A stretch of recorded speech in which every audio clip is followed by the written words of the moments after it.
Fala, meu povo! E estamos começando mais um Santa Conversa aqui no TH Show. Esse quadro realizado em conjunto com a Santa Cannabis Medicinal, a Associação de Pacientes de Cannabis de Floripa, que oferece um trabalho social, prestando auxílio médico e jurídico às pessoas que precisam usar remédios à base de cannabis. Você precisa de tratamento para algum problema de saúde ou sabe de alguém que precisa? Acha que a cannabis pode ser um caminho? A Galeria da Santa ainda está realizando a campanha Cannabis no Quintal e você pode se informar acessando o site santacannabis.com.br. Agora eu me apresento, sou Igor Seco, comandando essa web bancada canábica junto com meu grande amigo Marcelo Nhoque. Tudo bom, Marcelo Nhoque? Igor Seco, tudo maravilhoso, me sentindo protegido hoje nesse episódio aqui, tu tá ligado, né? Tá se sentindo com as costas quentes, Marcelo Nhoque? Como é que é isso? Me fala. Agora eu posso ficar quietinho aqui e só esperar alguém decidir qual vai ser a minha melhor fala, Igor Seco, pra não me prejudicar, né? É um direito. Marcelinho. É direito, é isso aí. Marcelo Nhoque, hoje nós continuamos aqui com o nosso quadro do Santa Conversa. Partimos para o episódio de número 4 para falar com nada mais, nada menos do que a doutora Raquel Schramm, que é advogada e também a diretora jurídica lá no Santa Cannabis. Praticamente todos os processos de pacientes que pedem o direito de cultivo lá passam pelas mãos da Raquel e no último ano e meio ela acumulou muita experiência nesse campo e vai nos ajudar a tirar algumas das principais dúvidas ao respeito de cultivo, de direito do usuário, enfim. Seja muito bem-vinda à bancada do TH Show, doutora Raquel. Oi, meus queridos, muito obrigada pelo convite, sempre uma honra estar aqui com vocês, agradeço pelos elogios, feliz de saber que tem alguém aí se sentindo seguro com a minha presença e com certeza, bora lá tirar as dúvidas que temos. Doutora, antes de começar, eu gostaria que você se apresentasse pra gente, falasse de onde você mora, como que começou o seu relacionamento com, nessa fase do direito, como que você buscou mais esse universo canábico para trabalhar. Eu acho que a gente tem que entender bastante o seu meio de trabalho para que fique bem claro para o pessoal de casa qual que é o seu papel, né? Em toda essa questão envolvendo cultivo, usuários e o pessoal que precisa de maconha medicinal, né? Bom, concordo contigo, é realmente uma introdução bem legal de se fazer, porque muitas pessoas chegam assim e não acompanham a trajetória desde o início, e querendo ou não, ela que molda o nosso caminho, né? Nem sempre eu cheguei e disse, agora eu vou trabalhar só com cannabis, não foi assim.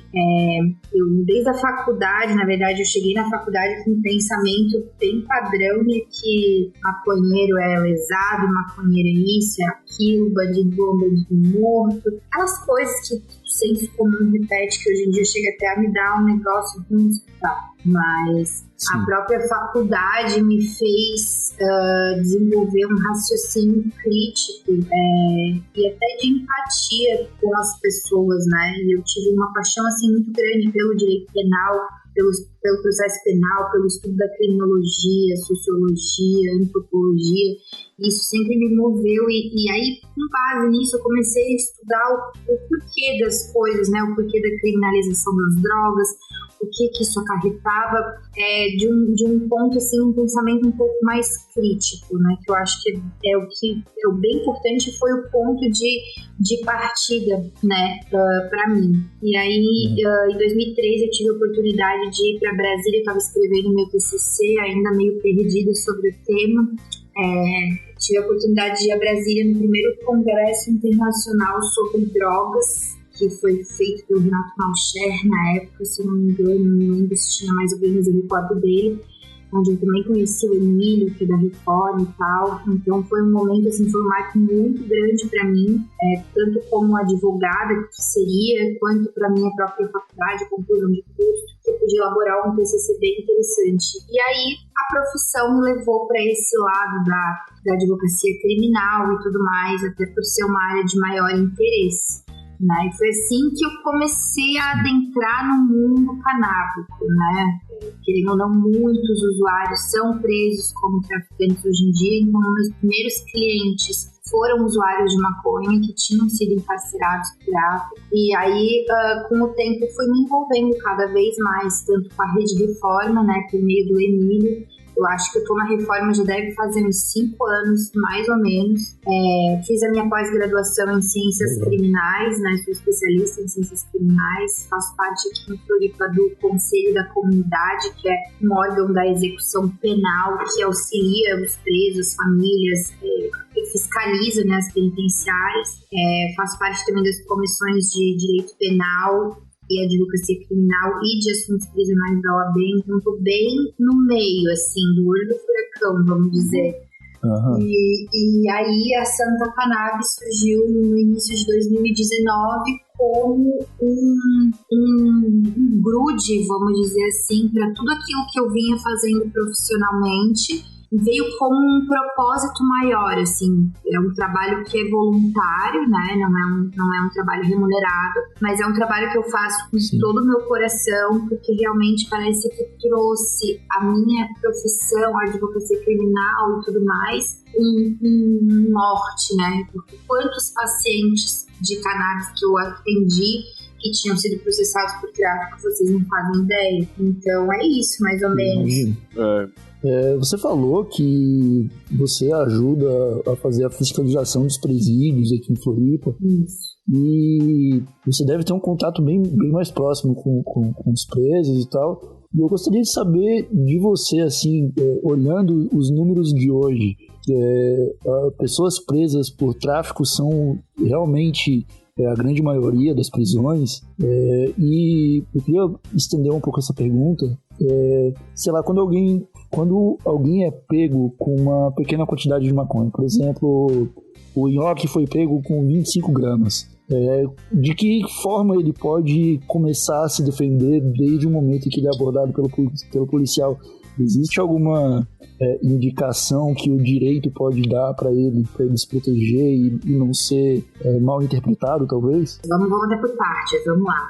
Em relação ali aos presos, primeiro, quanto aos meus clientes, a maioria é tráfico de drogas.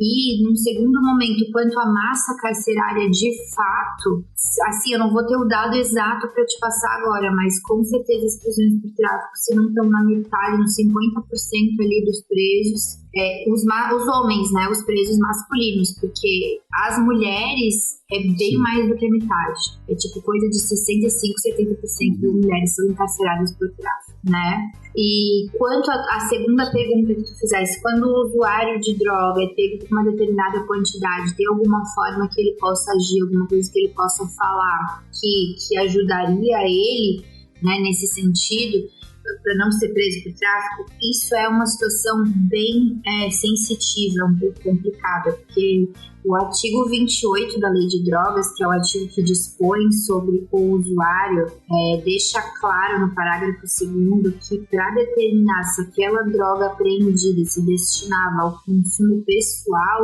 o juiz vai analisar algumas circunstâncias, tipo a natureza e a quantidade da droga, o local e as condições em que se desenvolveu a ação, além de circunstâncias pessoais e sociais do agente e os antecedentes dele, né? Então, assim, tudo depende. Se tu és pego com uma determinada quantidade de droga, ainda que seja para consumo, mas tu estás num local que é conhecido por tráfico, pelo intenso tráfico de drogas, ou se tu estás, sei lá, numa favela, vamos dizer assim, isso aí pode ser considerado de uma forma, ainda que equivocada, né? Pode ser considerado de uma forma negativa para o usuário, né? Agora, se a mesma quantidade de droga é apreendida aqui na beira-mar, sabe, o cara tá dentro do seu carrinho, dirigindo e tal, isso aí vai ser visto de uma outra maneira. E esse é o problema, inclusive, da Lei de Drogas, que faz ele abre para a discricionalidade do juiz, né? Abre para o juiz decidir isso. Infelizmente, o juiz ainda é humano, ainda comete erros. muitos ainda, né, estão imbuídos de pensamentos preconceituosos, racistas, né, até porque a gente, nossa composição, principalmente aqui em Santa Catarina, não existe um desembargador negro, né, um juiz negro, então imagina só a situação, né, até a cor da pele vai influenciar se tu és usuário ou traficante. Porém, o usuário, eu digo que ele sempre é o primeiro advogado da causa. Então é muito importante que essa pessoa que foi apreendida com a droga se lembre sempre de manter a calma. Querendo ou não, o policial, as drogas ainda são proibidas, então ele ainda está cumprindo o dever legal dele de abordar o usuário, de aprender aquela substância, assinar o TC ou, né, encaminhar para a delegacia para assinar um artigo 33. Então a pessoa tem que manter a calma, eu acho que esse é o primeiro passo, manter a calma, a educação, e na primeira oportunidade que tiver começar a se justificar, dizer que é um usuário, que não vende, mas então deixa eu ver teu celular. Não vai abrir o celular, a não ser que de fato o celular não tenha nada dentro, né? Porque na verdade o celular, o policial, ele não pode pedir para a pessoa abrir o telefone, isso aí inclusive ele invalida a prova ao fazer isso, né? É a questão da quebra de cadeia de custódia ali da prova. Então, é isso, é manter a calma e ter a consciência tranquila de que a pessoa é usuária, né, não traficante, e explicar isso de todas as maneiras possíveis, em todas as oportunidades possíveis, ainda que aquele policial entenda que a pessoa é um traficante, vamos dizer, leve para DP, tome depoimento como se traficante fosse, dizer em todas as oportunidades, pedir para gravar, dizer que é usuário, que é uma quantidade pequena, que estava naquele local, que havia acabado de comprar, enfim, explicar a sua história, né? Mas não ficar em silêncio, não. Eu acho que é bem importante trazer isso à tona. O depoimento do policial acaba contando muito também, né? Para o juiz, né? Pois é, que nem diz o RAPA, né? O Tribunal de Rua. Infelizmente, o primeiro juiz da causa é o policial. E o policial, principalmente o militar, ele né, na sua raiz, para combater, né? Ele é feito para o combate às drogas. Então, eu acho que falta um pouco de... Como é que eu vou dizer? Um pouco de atualidade, um pouco de noção de humanidade, né? Para o policial militar realmente fazer a diferenciação entre um usuário e um traficante, principalmente porque as polícias trabalham muito nas favelas, né? Então, uma pessoa que pega na favela, eu sinto que já tem um preconceito de que vai ser um traficante, independente da quantidade de drogas que seja com ele apreendido, sabe? O que parece que tudo que existe na favela é bandido e a polícia só vai lá pra prender as pessoas mesmo, né? Não é pra... Certo seria a proteção, né? Parece que eles vão lá pra resolver um crime, não pra prevenir nada ou pra, sei lá, levar a segurança às pessoas. É geralmente pra buscar criminosos, né? Que é o que parece. Normalmente é mesmo. Tem muito essa questão de facção e tudo mais. E há uma concentração de fato grande nas favelas, mas eu te digo que existem muito mais bandidos fora dela do que dentro, porque dentro da favela, ainda que haja o crime, não sou a favor do crime, imagina, não tô falando isso, mas dentro da favela, ainda que haja o crime, eu acredito que haja um respeito muito grande entre os moradores e as pessoas. Muitas vezes a polícia dentro da favela acaba acarretando mais danos, né, tanto aos moradores quanto a si próprios, do que se lá não estivessem, né? Tanto isso é verdade que lá no Rio de Janeiro até teve alguma situação agora que eu acompanhei que eles tiraram as UPPs de lá na época do Covid, de tanto que as mortes aumentaram, né? É um absurdo. A gente tá tentando, né?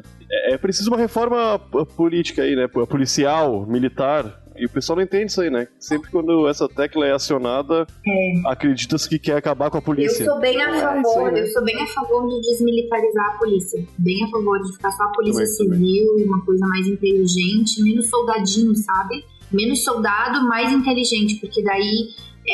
assim, como advogada, é muito mais fácil pra mim defender alguém que foi preso pela PM do que alguém que foi preso pela Polícia Civil, tá? Porque a PM anula flagrante um atrás do outro. Vou falar bem a verdade pra vocês. Já a Polícia Civil atua com muito mais inteligência, tanto a Polícia Federal também, deixa de prender uma pessoa para prender alguém muito maior, por exemplo, entendeu? E já a Polícia Militar não, a Polícia Militar desce o cacete, anula os flagrantes, mexe nos celulares, então eu digo isso, talvez seja um tiro no meu próprio pé, né, como advogada de defesa, mas eu sou bem a favor da desmilitarização da PM. Mas os policiais precisam entender isso, que para eles também seria benéfico, né? Eles poderiam se atualizar e manter o cargo ali. Com certeza. Civil, a partir do momento que passou no concurso, é um direito adquirido, então com certeza eles vão ser remanejados.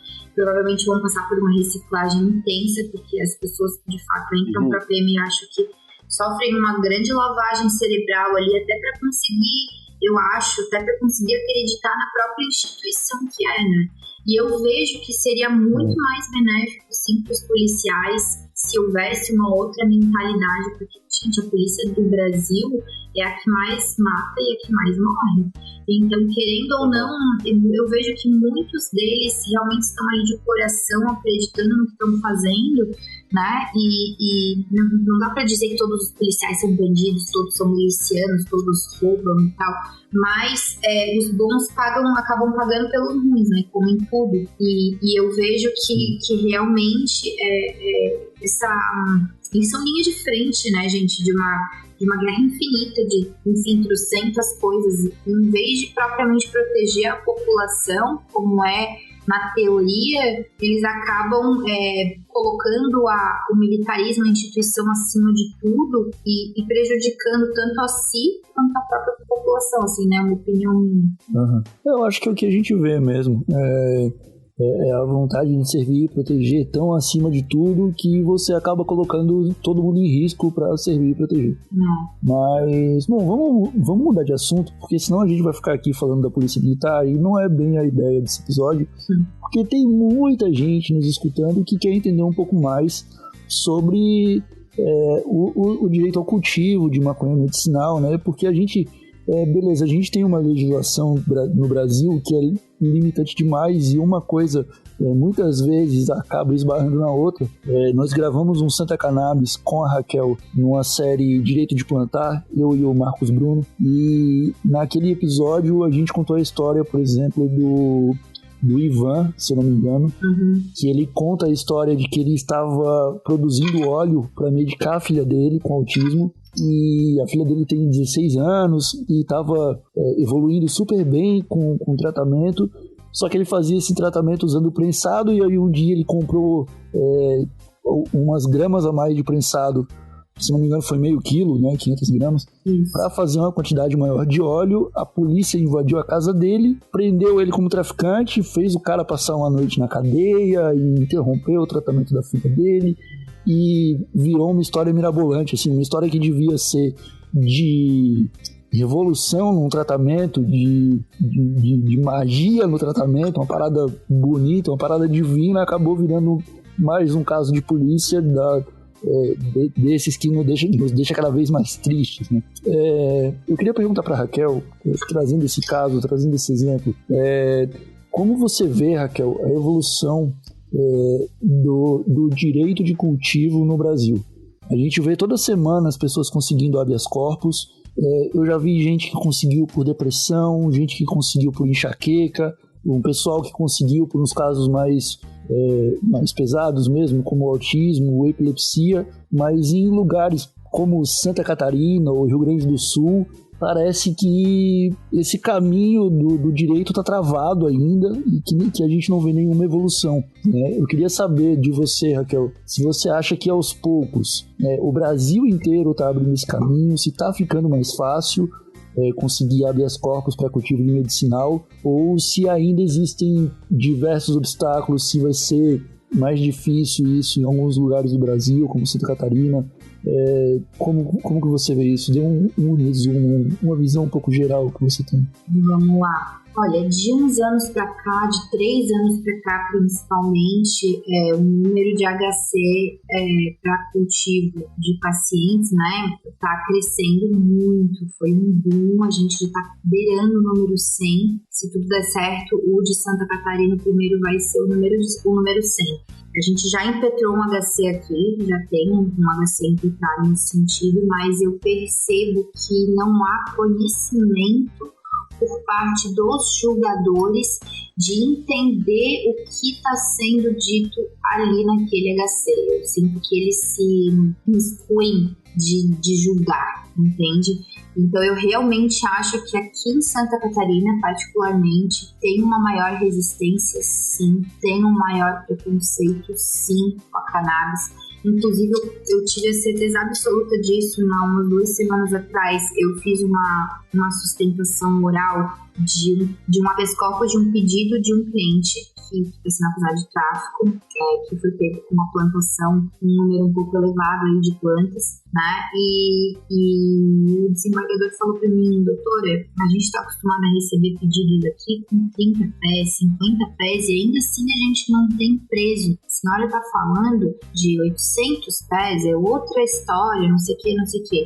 Então, assim, tu vê que... E aí, ao justificar, né, a prisão deles, muitas vezes eles colocam jurisprudências de pessoas que foram pegas com 400 quilos de cocaína, sabe? É uma coisa, assim, completamente... É tráfico de drogas, é o mesmo delito, mas é algo completamente distinto, né? Mas, quanto aos pacientes em si, esse direito tem sido, sim, reconhecido no restante do país de uma forma linda. Eu vejo Rio de Janeiro, São Paulo e principalmente o Ceará, é um HC por semana, tá a coisa mais linda do mundo. Tem inclusive um paciente da Santa Cannabis, que é o Jefferson, que ele conseguiu o direito de cultivar para si medicinalmente e para a avó dele, que também é paciente, né? E ele tá lá super feliz e tá surtindo efeito.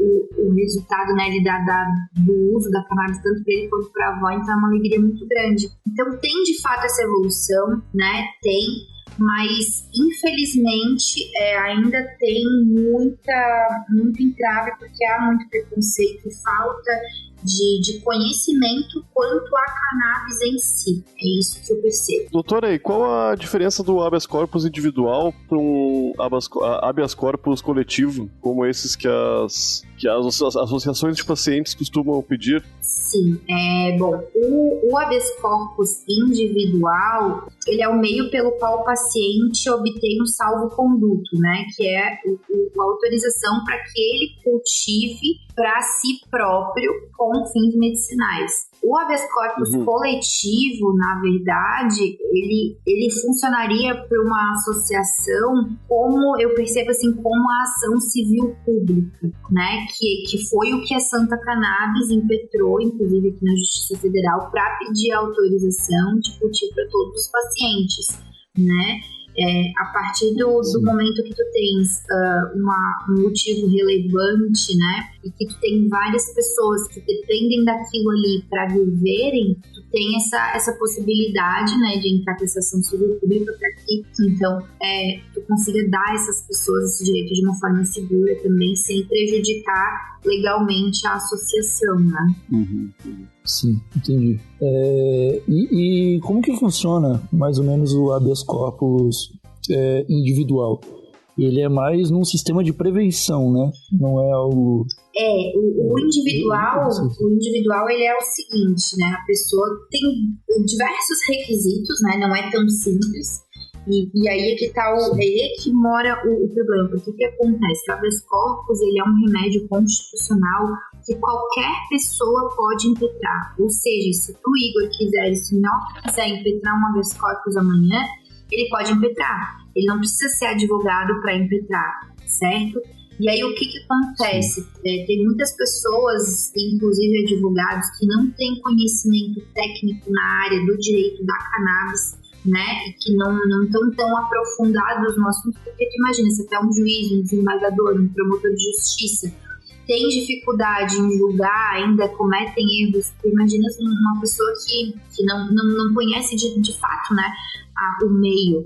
Existem muitos erros que podem ser cometidos. Nesse sentido é que a Rede Reforma ela tem estudado já há anos, né, tipo coisa de 5 anos, todas tanto a argumentação jurídica quanto a viabilidade, quanto os jogadores, vamos dizer assim, né? Qual que é o melhor lugar para impetrar, qual que é o melhor momento, né? O que vamos dizer, como é que vamos fundamentar, né? Então, tem essa questão também, né? Que eu acredito que a pessoa que vai impetrar um HC tem que ter um advogado de confiança e que tenha conhecimento de causa para fazer o seu HC, não é só chegar lá, meter o louco e fazer um HC, porque um HC negativo também pode influenciar os demais, criando uma jurisprudência negativa, então é uma responsabilidade imensa para impetrar esse habeas corpus, não é só chegar e impetrar, né? E aí, pulando essa parte, a pessoa ela tem que ser de fato um paciente, tem que ter a prescrição médica, né? A princípio ter a autorização da Anvisa, ter experiência no cultivo, porque assim, a pessoa que vai entrar com HC, ela vai dizer, no primeiro passo, ela necessariamente precisa estar cultivando, né? Porque o HC, tu vai informar para a autoridade o seguinte: olha, eu estou cometendo uma coisa que pode ser vista como um crime e eu posso ser processado e preso por isso, e por isso eu preciso desse habeas corpus preventivo para que evite que eu seja preso e interrompa meu tratamento, e regrida na minha doença, enfim, né? Então, o paciente ele vai informar as autoridades que na casa dele ele tem 15 pés de maconha sendo cultivados, né? Então, ele está também à mercê de uma negativa, de uma situação com a polícia. Então, por isso que também tem todos esses cuidados, né? E a responsabilidade muito grande da pessoa que está impetrando, né? E qual que é a parte mais importante nesse processo, Paty? O que tu acha que ninguém pode esquecer quando quer começar o seu pedido de habeas corpus? Olha, eu acho que o mais importante para mim, deixa eu pensar, que tem todos esses requisitos, né? A pessoa tem que estar preparada psicologicamente para eventualmente ter uma negativa. Claro que essa negativa vai chegar até o STF, eu acredito que no STF seja muito difícil de negar, né? Mas eu não sei exatamente responder essa pergunta, porque tudo é muito taxativo, né?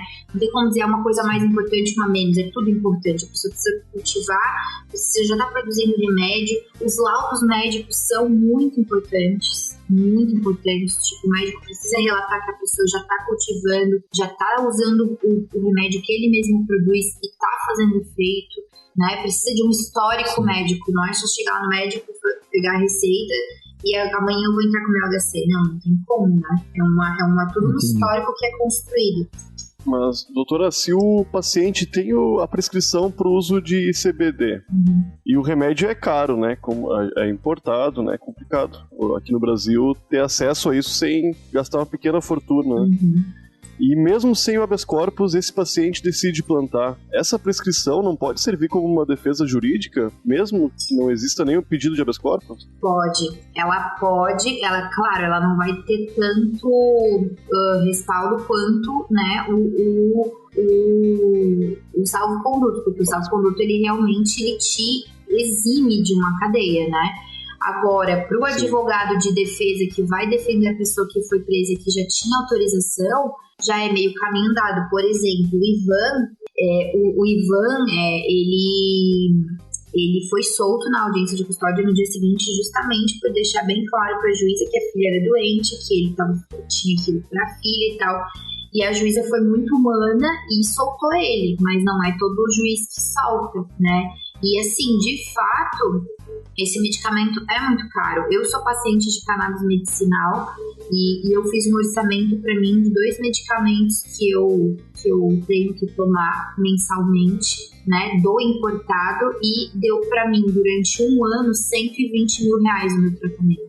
É completamente... Não, pelo amor de Deus, é completamente fora de qualquer coisa. Eu compro um apartamento com R$120 mil. E maconha tu cultiva...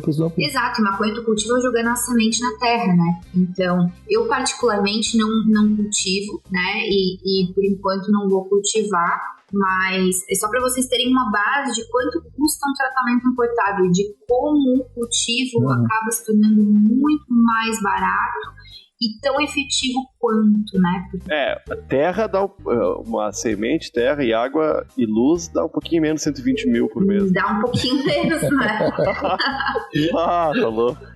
Dá um pouquinho menos, bem pouquinho. Não sei quanto. Dá pra tirar umas fotos bonitas pro Instagram também, né?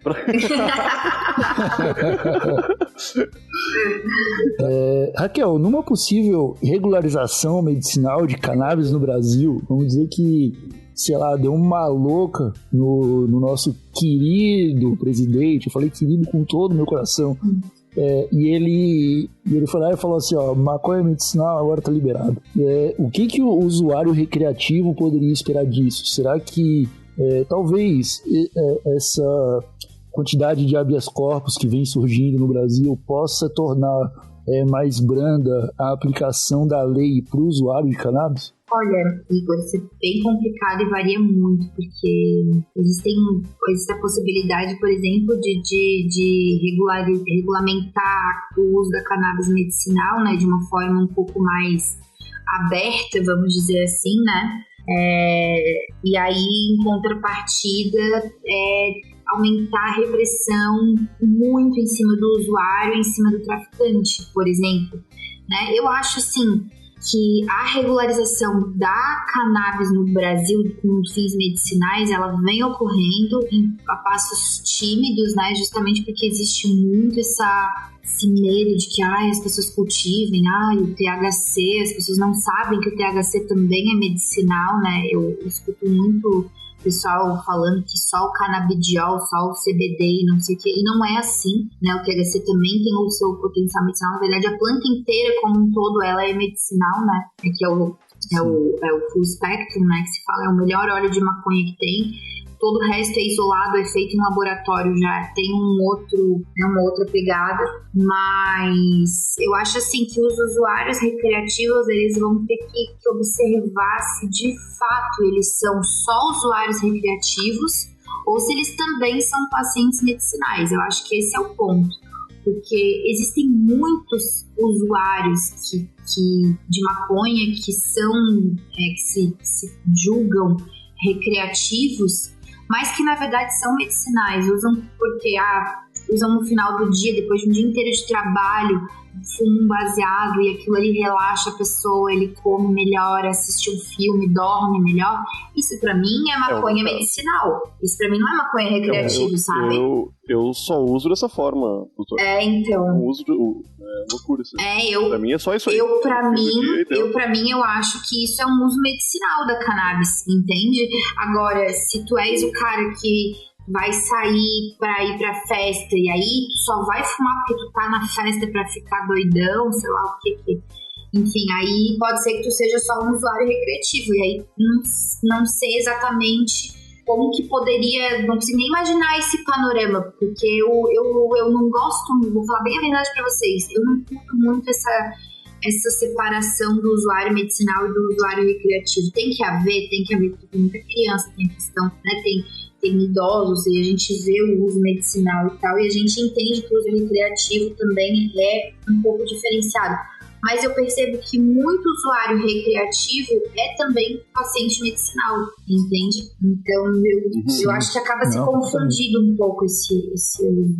Eu posso estar um pouco enganado, mas quando essa liberação da maconha medicinal começou nos Estados Unidos, foi na Califórnia, né? Eu acho que foi nos anos 90 isso, eu posso estar enganado. E essa pressão da maconha medicinal acabou abrindo algumas portas, também demorou bastante tempo, né? Mais de 20 anos aí pra chegar onde estamos hoje, né? Sim. Eu não tenho certeza se eu acho que as pessoas, a grande maioria das pessoas não tem essa noção de que maconha não é uma droga como o crack, né? E que ela também tem propriedades medicinais. Eu acho que com a medicina é possível um caminho mais gostoso aí pela frente. Eu acho que a cannabis medicinal, isso aí, na verdade, é o argumento mais usado tanto pelo presidente querido, amado, quanto pelo Osmar Terra, quanto por várias outras pessoas.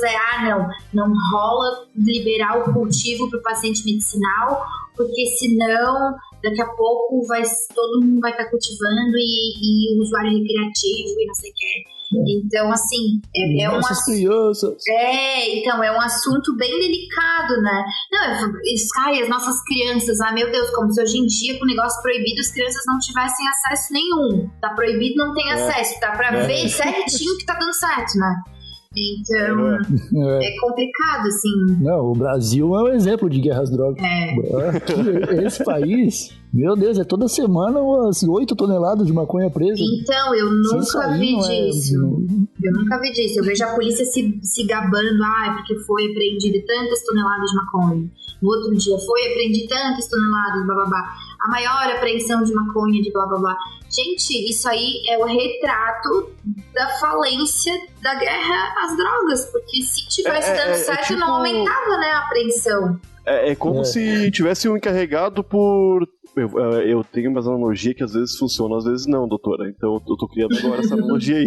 É como se tivesse um setor do governo que ficasse com um balde embaixo de um furo num cano. É isso. E ficasse dizendo, olha aí, ó, hoje a gente já colheu 2 toneladas de água que vazou aqui, tá ligado? Exatamente. Esse vazamento não vai acabar, né? Eles estão comemorando isso aí. E isso é muito sério. A tua analogia, ela tá perfeita e isso é muito grave, triste e sério, porque esse balde que o cara tá segurando tem o quê? Criança que tá se prejudicando na favela, que tá sendo morto, tiro perdido. Tem pai, tem mãe que não consegue acesso a um medicamento pro filho, pra mãe, pro vô, por causa disso. Tem policial morrendo, tem racismo aumentando no país, tem preconceito, tem gente sendo maltratada, agressão policial, milícia, barará, barará. Então, quem é que ganha, né, de fato, com essa guerra? É a pergunta que eu faço. A fábrica do balde. A fábrica do balde. Cada vez maior, né? É perfeito, é isso. Cara, que analogia, Marcelo. Eu tô até com vontade de aplaudir. Obrigado, cara. Doutora Raquel, a gente sabe que o Brasa é o país atrasado, né? A terra do atraso, que tudo aqui acontece anos depois do mundo inteiro já ter debatido. Foi assim com a escravidão, por exemplo. Então essa deve ser uma pergunta recorrente, mas a gente precisa entender aqui qual que você acha que é a posição atual do Brasil nesse universo de política das drogas. Principalmente da cannabis, né? Qual é o lugar onde se fazem as leis de drogas mais justas atualmente, que a doutora acha? Se é que a doutora acompanha política e legislação de outros países também. Bom, olha, vamos lá, né? Realmente o Brasil é complicado, até talvez pela própria colonização e a forma como tudo aconteceu. Eu acho que a gente sofre muito os resultados disso. E aqui a nossa atual política de drogas, ela é de repressão, né? Ela é de repressão. Ela foi no governo anterior de redução de danos, né? Que se fala, né, onde trata o usuário de uma forma diferente, que entende que o abuso de drogas é caso de saúde e não caso de polícia, né? Mas com a atual gestão, alguma mudança, né? Então, que passou até pelo próprio Osmar Terra, né, que é dono de centros de intervenção compulsória. Então, lógico que ele quer mesmo que a situação seja de repressão ao usuário, né, e não Sim. de acolhimento. Ele tem interesse, Ele tem interesse direto financeiro nisso, então é óbvio. E assim, o nosso país, então, ele tem atuado nessa questão da repressão. E eu recebi até aqui do Diário Oficial da União que o ministro da Justiça, no último dia 15 de julho, faz 12 dias, em 2 semanas, que também é o presidente do Conselho Nacional de Política sobre Droga, que é o CONAD, revogou a Política Nacional de Drogas, que é estabelecida desde 2005, né? Então, assim, ó, isso é um fato que até no presente momento não nos diz exatamente o porquê, mas eu sinto que não vem coisa boa por aí, eu sinto que vai vir e vai ser justo. A gente tem um grupo, né, a Turma do ProErd, com alguns usuários aqui do Teleshow, e essa notícia ela foi levantada porque a gente viu um tweet do Toffoli, né, do juiz, não, do professor de psiquiatria, e a gente ficou em dúvida sobre realmente como funcionava essa lei que foi revogada, né? Ela foi uma lei que passou em 2005, né? Mas a gente não entende muito bem o que ela falava ali. Será que a doutora consegue explicar um pouco pra gente qual que era a percepção dessa lei? Essa resolução aí do CONAD aprovava a política nacional sobre drogas, né? E dispunha sobre alguns pressupostos, né? Que era de proibição do uso das drogas, né? De fato. Mas, por exemplo, tá? Vou citar o que dizia nessa resolução. Reconhecer as diferenças entre o usuário, a pessoa em uso indevido, o dependente e o traficante de drogas, tratando-os de forma diferenciada. Por exemplo, tratar de forma igualitária, sem discriminação, as pessoas usuárias ou dependentes de drogas lícitas ou ilícitas, ou seja droga lícita ou ilícita, quem é usuário, quem é dependente deve ser tratado de forma igual, né? Outra coisa que dizia, buscar a conscientização do usuário e da sociedade em geral de que o uso de droga ilícita alimenta atividades e organizações criminosas, barará. Garantir o direito de receber tratamento adequado a toda pessoa com problemas decorrentes do uso indevido de drogas, sabe? Priorizar a prevenção do uso de drogas, por ser a intervenção mais eficaz e de menor custo. Então, era uma coisa positiva, né? Que existia desde 2005 e que há 2 semanas atrás, então, foi revogado pelo atual ministro da Justiça. Então, não vejo como isso pode ser positivo. Doutor, eu vi algumas pessoas falando que talvez até mesmo religiões e esses cultos que fazem uso de substância psicotrópica poderiam ser afetados por conta da revogação. Era uma PL, não? Ou foi uma... Enfim. Eu acho, não, na verdade, ele revogou sem nada, sem falar com ninguém, de forma completamente antidemocrática. Ele só revogou, tchau. Que loucura. Foi loucura. Absurdo. Falando em loucura, doutora, vamos passar para a próxima pergunta aqui. E só referente a isso, só uma última coisa que tu falasse ali das religiões, né? Porque nesse documento que era o que tinha, que estava vigente, né, a partir do CONAD, falava muito sobre os cultos religiosos também. Então, eu acredito que pode ser que eles sejam afetados sim, mas pode continuar. Pois é, um pessoal, bastante gente aí, atualmente. Meu Deus, tem a questão do ayahuasca, enfim, várias outras, né? Pois é. Doutora, já que a gente tá falando de um assunto muito maluco, eu vou perguntar pra senhora uma coisa que talvez seja até complicado de responder, né? Mas vamos lá. O álcool e o cigarro são legalizados, né? Estão aí matando gente e aceitos pela sociedade e tudo bem, né? As pessoas podem fazer uso dessas drogas aí sem problema nenhum, elas cuidam dos seus corpos. Mas qual foi a motivação legal para que a proibição da maconha continuasse em vigor até hoje? Porque, né, é uma coitada da maconha perto do álcool e do perto cigarro, do álcool, do cigarro, do café, do açúcar, do tarja preta, de tanta coisa, a maconha é tão pequena, né, e ainda assim ela continua proibida. Mas eu vejo assim, amigo, eu vejo como uma construção histórica mesmo da criminalização, sabe? Eu acho que para responder essa pergunta a gente necessariamente precisa retornar lá na década de 50, quando começou essa questão da guerra à maconha. Por que começou essa guerra?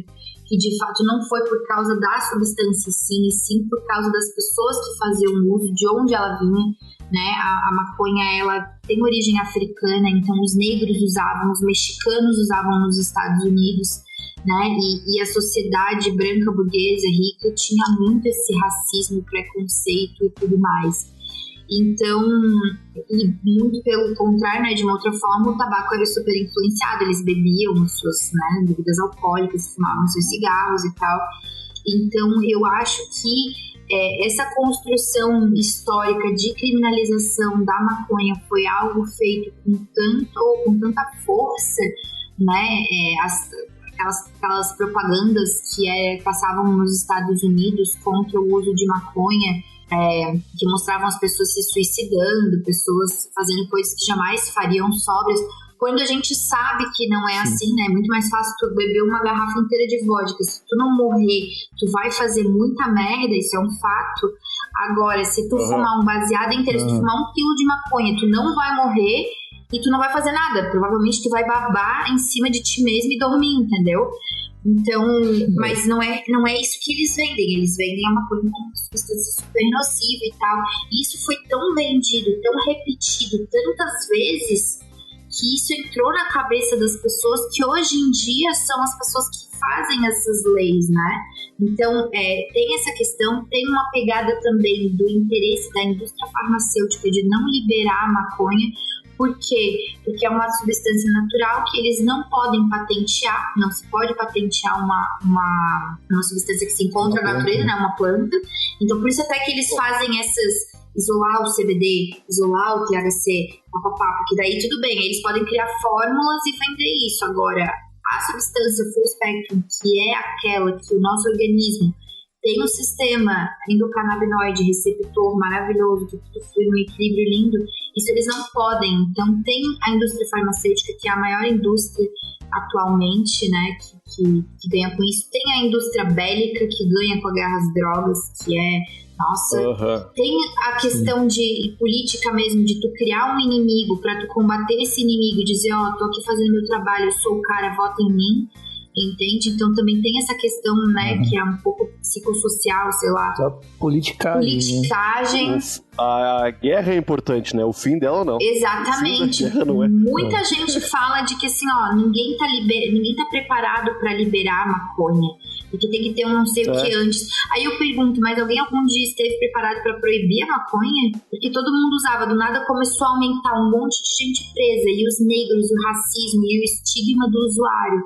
Então, sabe, eu acho que essa parte da maconha ainda não ser regulamentada de uma forma digna, né, que faz jus, porque ela é uma substância muito menos nociva do que álcool, tá?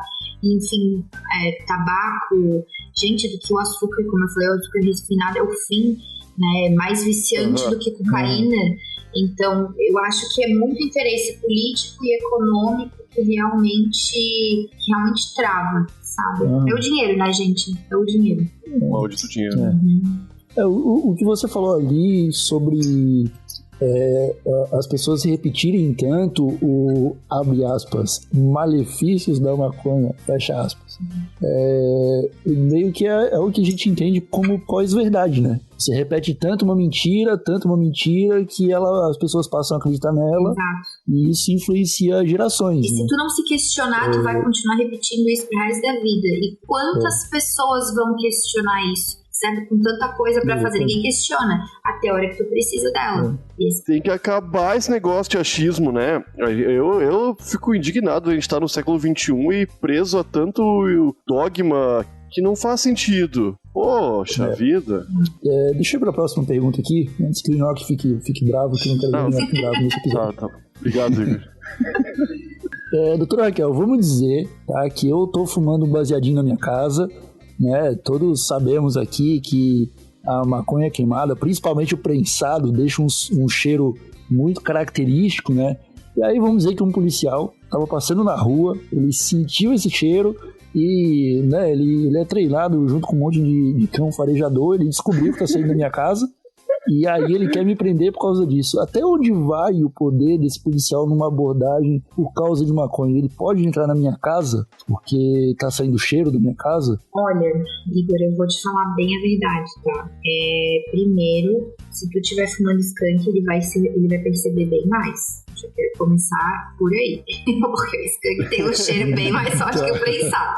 Segundo, essa questão, isso aí é bem complicado, porque o que acontece? O policial, a invasão domiciliar, ela é autorizada quando o policial entender que existe fundadas razões para que naquela residência esteja ocorrendo um delito, né, punível, né, no caso, tráfico de drogas, vamos dizer. Então, assim, o fato, na minha visão de advogada criminalista de defesa, o fato dele sentir cheiro de maconha vindo da tua casa não autoriza a entrada dele.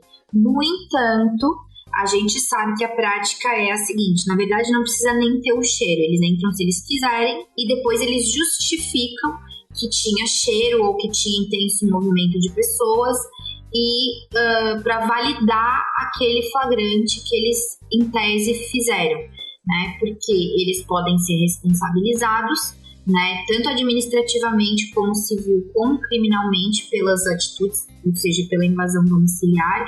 Então eles têm muito interesse em validar o flagrante, ainda que seja ilegal, né? Então, assim, na minha visão de advogada, eles não poderiam entrar, mas eles vão entrar, isso é fato. Agora, eles te prenderem por causa de tu tá fumando, jamais. Agora, eles podem encontrar uma quantidade elevada na tua casa, eles encontram balança de precisão, eles encontram anotação de tráfico, aí eles podem te prender, entendeu?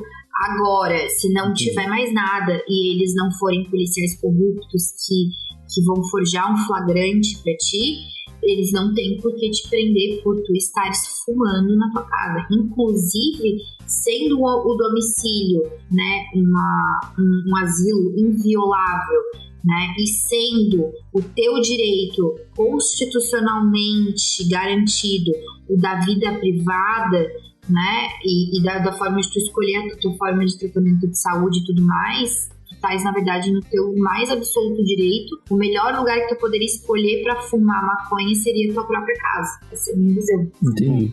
Perfeito. E doutora, se eu for pego cultivando sem autorização na minha casinha, existe a história de que até mesmo eu posso acabar perdendo esse imóvel aí? Ou se for alugado, o proprietário pode perder? Como isso funciona e qual é a medida mais rigorosa do Estado contra um jardineiro sem habeas corpus? Assim, eu vou te ser bem sincera, eu já trabalhei em muitos casos de cultivadores, muitos. Eu nunca vi um cultivador perder o imóvel por causa disso, tá? E eu já atendi cultivadores que usavam uma casa inteira de cultivo. Não estou falando de paciente medicinal, estou falando de pessoas que cultivavam em larga escala, né?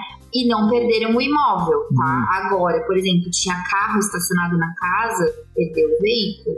Tinha, sei lá, televisão na parede, os caras levam televisão, e aí perde tudo, eles dão perdimento de todos os bens. Tudo que é de estufa, todas as lâmpadas, tudo, eles levam tudo e pedem tudo. Agora, o imóvel, eu aqui em Santa Catarina, nunca aconteceu, que eu tenho conhecimento, né? Agora, eu acho que a medida mais rigorosa do Estado contra um jardineiro, se não a própria prisão, né? Porque prisão é pagamento de multa, é antecedente criminal, é todos os teus bens que tinham dentro daquela residência perdidos, né? Além de tudo, te colocar numa cela, numa cadeia com pessoas, com gente de facção, com coisa que tu não tem intimidade, porque aí que tá o ponto, né? O cara que é um cultivador, que é um jardineiro, ele não é bandido, ele não é criminoso, ele não é adepto ao crime, vamos dizer assim, né? Ele não tem intimidade com essa conduta. Então ele acaba ficando à mercê, né, de uma situação de eventualmente ser obrigado a entrar para uma facção para se proteger, para obter uma melhor qualidade de vida dentro da cadeia, né, ou ficar ali no seguro sem poder se misturar, mas aí com um monte de maluco que nem sabe quem é, gente que não é daqui e tal, e ficar sem proteção, vamos dizer assim, né? A gente não sabe qual que é a vida da pessoa que está lá dentro. Então, sinceramente, também como advogada, para mim, a pior coisa que o Estado pode fazer contra um jardineiro é o fato de não tratá-lo simplesmente como um jardineiro. Qualquer coisa que envolva acabar com o cultivo dessa pessoa, prejudicá-la de qualquer outra forma, seja pela sua liberdade, pelos seus bens e tal, isso para mim já é assim, a pior coisa que pode acontecer. Para finalizar aqui, tem uma última pergunta. Vamos dizer que eu comprei 25 gramas de folha de laranjeira pagando o preço de maconha. O Procon pode me ajudar? Essa pergunta aí ingrata, né? Liga lá no Procon e reclama. Isso aí é piadinha de maconheiro, hein? Isso é bem assim, olha, isso aqui tá ruim, cara, isso aqui tá ruim, o que é isso? Ah, liga lá no Procon e reclama, né? Tchau.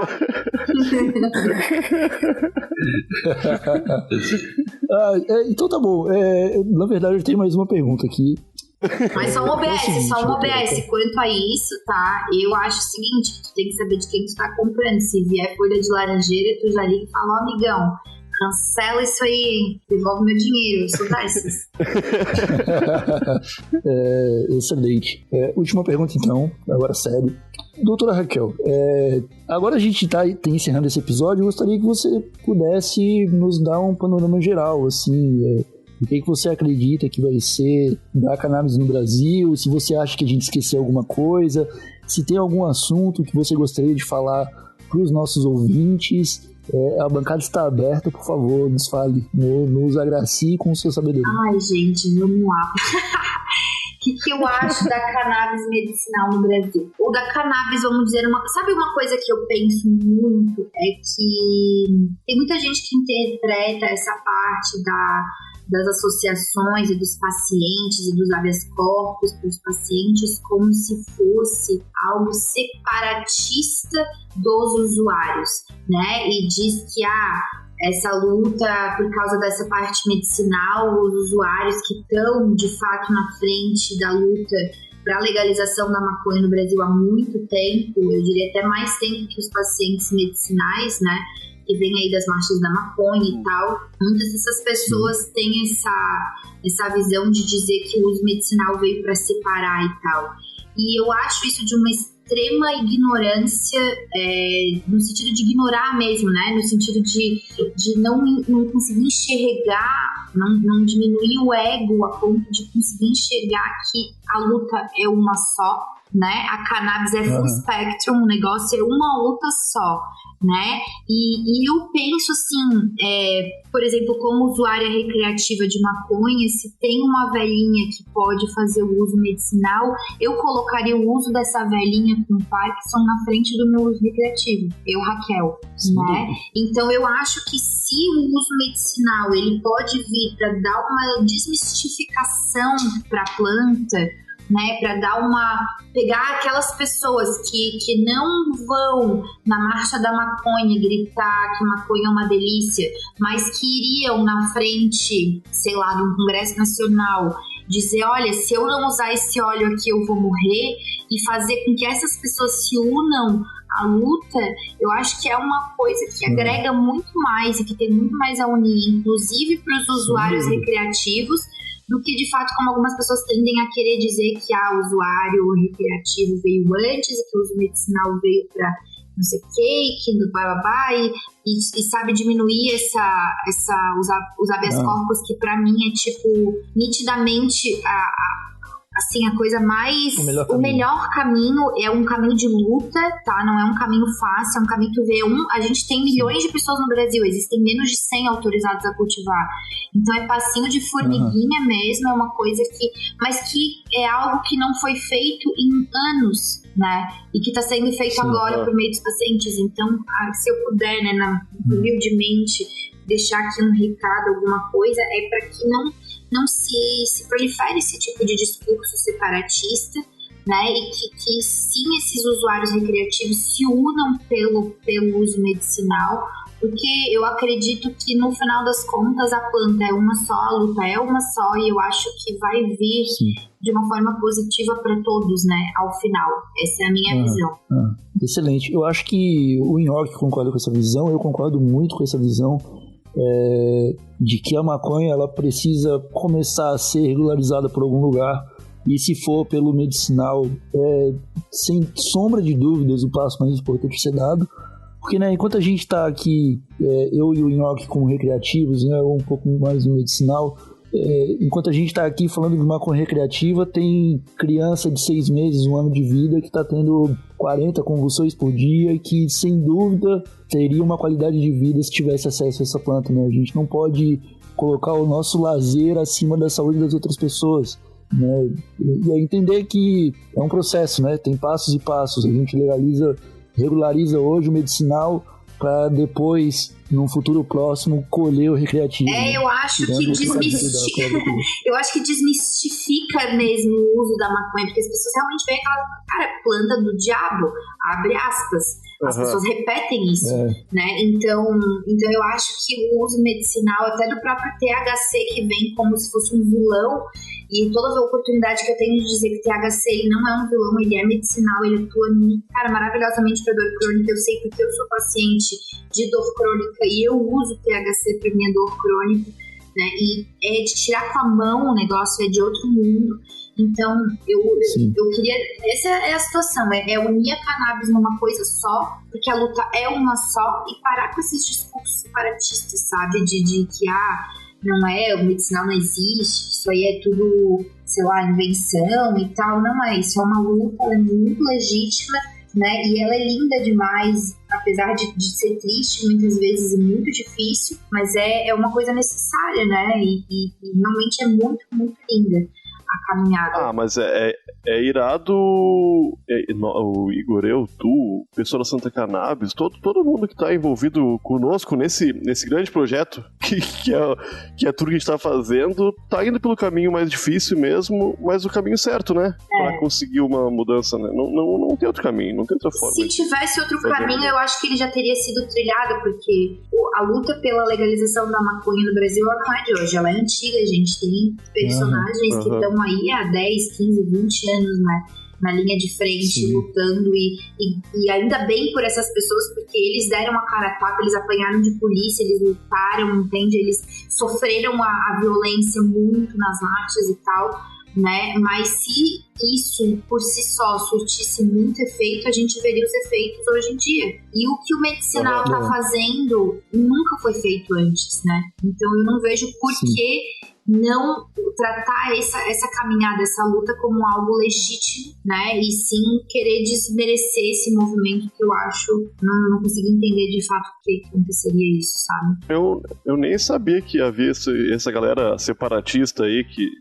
existe, querido, existe. A favor só de... Não, de vez em quando eu recebo umas mensagens assim no Instagram, umas coisas assim, sabe, uns xingamentos, umas coisas, e eu penso, nossa, tu nem conhece a minha história, tu não sabe nem o que eu fiz por usuários, o que eu faço e tal, porque não é só o medicinal, né? Tudo é uma coisa, mas existe, de fato. Louco tem em todo lugar, né? Marcelo Nhoque, você acha que a gente esqueceu alguma coisa? Eu acho que não, cara. Acho que a gente abordou bastante coisa aqui. E dava mais um episódio, né? Porque é um assunto muito bom de falar, e quando estamos com alguém com propriedade pra podermos falar mal do pessoal que tá errado, é gostoso demais, né? Se vocês quiserem, eu adoro, tá? Mas a gente pode combinar aí uma vez por semana de trocar ideia livre, assim, e que rola, porque eu adoro. Se me deixar, foram 3 dias. Olha aí. As portas estão abertas, doutora Raquel. Sem dúvida, a gente vai te chamar de novo. Não sei se pro Santa Conversa, mas pro TH Show, com certeza. E nós ficamos por aqui. Se vocês quiserem, meus queridos usuários ouvintes, quiserem conhecer um pouco mais do trampo da Raquel, vocês podem primeiro conhecer o site da Santa Cannabis, santacannabis.com.br. Lá tem várias publicações, tem a campanha Cannabis no Quintal. A Raquel, ela fornece consultoria jurídica através da associação. E onde as pessoas podem te encontrar, Raquel, além do site da Santa Cannabis? Tenho, assim, a rede social que eu mais utilizo é o Instagram, né, que é @RaquelChiran. É meio complicadinho, mas se a pessoa for no site primeiro, vai ter meu sobrenome lá, então é Raquel Chiran. E o Facebook também, meu Facebook profissional, ou até pelo meu WhatsApp, meu telefone tá lá no Instagram também. Legal, a gente vai colocar nos posts a marcação pro pessoal te encontrar mais fácil, tá bom? Show. Se você, meu querido usuário, tiver alguma dúvida para enviar pra gente fazer pra Raquel e quem sabe atualizar no próximo episódio, manda para thshow@desabilitado.com.br. Estamos atentos a todas as mensagens que chegam, então manda lá que a gente vai trocando essa ideia. Ficamos por aqui com esse episódio fenomenal. Eu estou muito feliz de ter trocado essa conversa. E é isso. Um abraço para todos, um tchauzinho de longe e fui!